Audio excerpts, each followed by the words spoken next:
भक्तजनों, आप सभी को जय श्री राम। जी हाँ भक्तजनों, 600 साल पुराने शालिग्राम पत्थर से ही क्यों बनी भगवान श्री राम की मूर्ति। शालिग्राम पत्थर के रहस्य और कहानी से जुड़ी है आस्था। जी हाँ भक्तजनों, राम मंदिर में नेपाल के गंडक नदी से शालिग्राम के 2 पत्थर लाए गए। इन शिलाखंडों से ही भगवान श्री राम और माता सीता की मूर्ति बनाई गई। अयोध्या के राम मंदिर के गर्भगृह में स्थापित भगवान श्री राम और माता सीता की मूर्ति इन दिनों चर्चा का विषय बनी हुई है, क्योंकि यह मूर्ति विशेष पत्थरों से बनाई जा रही है, जो नेपाल की गंडक नदी से मिले पत्थरों से बनाई गई है। इन पत्थरों को शालिग्राम कहा जाता है। बताया जा रहा है कि रामलला की मूर्ति जो बनकर तैयार हुई है, उसकी ऊंचाई 51 इंच है और उसका वजन लगभग 1.5 टन है। शालिग्राम पत्थर को भगवान विष्णु का प्रतिनिधित्व माना जाता है। आज जिस मूर्ति की तस्वीर सामने आई है, यह मूर्ति श्याम रंग की है, जिसको लेकर लोगों के मन में सवाल उठ रहा है कि क्यों श्री राम मंदिर में श्याम वर्ण की मूर्ति का चयन किया गया। रामायण में भी कहा गया है कि प्रभु श्री राम श्याम वर्ण के थे और इसलिए इसको ज़्यादा महत्व दिया गया। भगवान राम श्याम वर्ण और भगवान शिव गौर वर्ण के हैं। भगवान श्री राम की स्तुति मंत्र में कहा गया है, नीलांबु श्यामल कोमलांगम सीता समारो पीतवाम भागम पाणो महासायक चारुचापम नमामि रामम रघुवंश नाथम। जी हाँ भक्तजनों, अर्थात नील कमल के समान श्याम और कोमल जिनके अंग हैं, सीता जी जिनके वाम भाग में विराजमान हैं, जिनके हाथों में अमोघ बाण और सुंदर धनुष हैं, उन रघुवंश के स्वामी श्री रामचंद्र जी को मैं नमस्कार करता हूँ। अर्थात परमात्मा श्री राम श्याम वर्ण के हैं। शालिग्राम पत्थर क्यों है खास?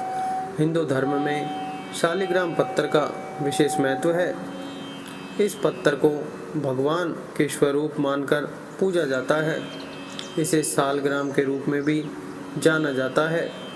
शालिग्राम शिवलिंग की तरह ही दुर्लभ होते हैं, जो हर जगह नहीं मिलती है। अधिकतर शालिग्राम नेपाल के मुक्तिनाथ क्षेत्र काली गंडकी नदी के तट पर ही पाए जाते हैं। जी हाँ भक्तजनों, शालिग्राम कई रंगों के होते हैं, लेकिन सुनहरा और ज्योति युक्त शालिग्राम सबसे दुर्लभ माना जाता है। भगवान श्री विष्णु से जुड़ा है शालिग्राम। शास्त्रों के अनुसार शालिग्राम 33 प्रकार के होते हैं, जिनमें से 24 प्रकार को भगवान श्री विष्णु के 24 अवतारों से जोड़ा जाता है। इसी के कारण शालिग्राम को भगवान श्री विष्णु का ही स्वरूप माना जाता है। पुराणों के अनुसार भगवान श्री विष्णु के विग्रह रूप में शालिग्राम को पूजा जाता है। माना जाता है कि अगर शालिग्राम गोल है तो वह भगवान श्री विष्णु का गोपाल रूप होता है, और मछली के आकार में है तो उसे मत्स्य अवतार का प्रतीक माना जाता है। वहीं अगर कछुए के आकार में शालिग्राम है तो उसे कुर्म और कच्छप अवतार का प्रतीक माना जाता है। शालिग्राम पर उभरे हुए चक्र और रेखाएं विष्णु जी के अन्य अवतारों और रूपों का प्रतीक मानी जाती है। श्री विष्णु जी के गदाधर रूप में एक चक्र का चिन्ह होता है, लक्ष्मी नारायण रूप में 2, त्रिविक्रम 3 से, चतुर्व्यूह रूप में 4, वासुदेव में 5। शालिग्राम एक प्रकार का जीवाश्म पत्थर है। धार्मिक आधार पर इसका प्रयोग परमेश्वर के प्रतिनिधि के रूप में भगवान का आह्वान करने के लिए किया जाता है। शालिग्राम मूल रूप से नेपाल में स्थित दामोदर कुंड से निकलने वाली काली गंडकी नदी से प्राप्त किया जाता है, इसलिए शालिग्राम को गंडकी नंदन भी कहते हैं। हिंदू धर्म के लोग पवित्र नदी गंडकी में पाई जाने वाला एक गोलाकार, आमतौर पर काले रंग के एमोनोइड जीवाश्म को विष्णु के प्रतिनिधि के रूप में पूजते हैं। शालिग्राम भगवान श्री विष्णु का प्रसिद्ध नाम है, जो इन्हें देवी वृंदा के श्राप के बाद मिला नाम है। नारद पुराण के अनुसार एक समय दैत्यराज जलंधर के अत्याचारों से ऋषि मुनि देवता और मनुष्य सभी बहुत परेशान थे। वह बड़ा ही पराक्रमी और वीर था।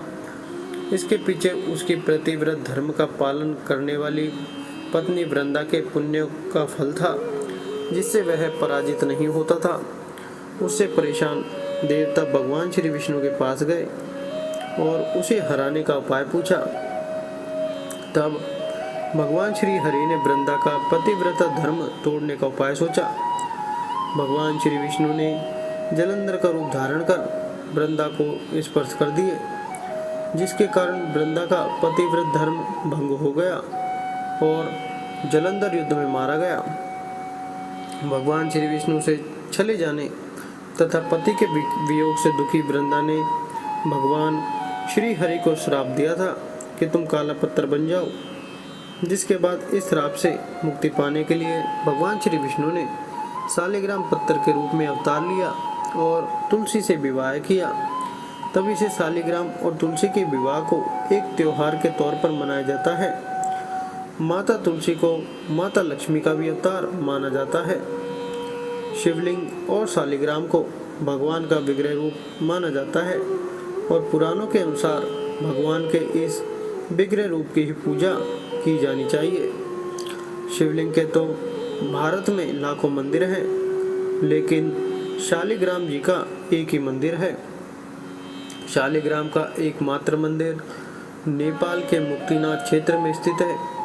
यह वैष्णव संप्रदाय के प्रमुख मंदिरों में से एक है। मुक्तिनाथ की यात्रा काफ़ी कठिन है। माना जाता है कि यहाँ आने से लोगों को हर तरह के कष्टों से मुक्ति मिल जाती है। काठमांडू से मुक्तिनाथ की यात्रा के लिए पोखरा जाना होता है। पोखरा के लिए सड़क या हवाई मार्ग से जा सकते हैं। यहाँ से जोमसोम जाना होता है। जोमसोम से मुक्तिनाथ जाने के लिए हेलीकॉप्टर या फ्लाइट ले सकते हैं। सड़क मार्ग से जाने के लिए पोखरा तक कुल 200 किलोमीटर की दूरी तय करनी होती है। शिवलिंग की तरह शालिग्राम भी दुर्लभ है। अधिकतर शालिग्राम नेपाल के मुक्तिनाथ क्षेत्र काली गंडकी नदी के तट पर पाए जाते हैं।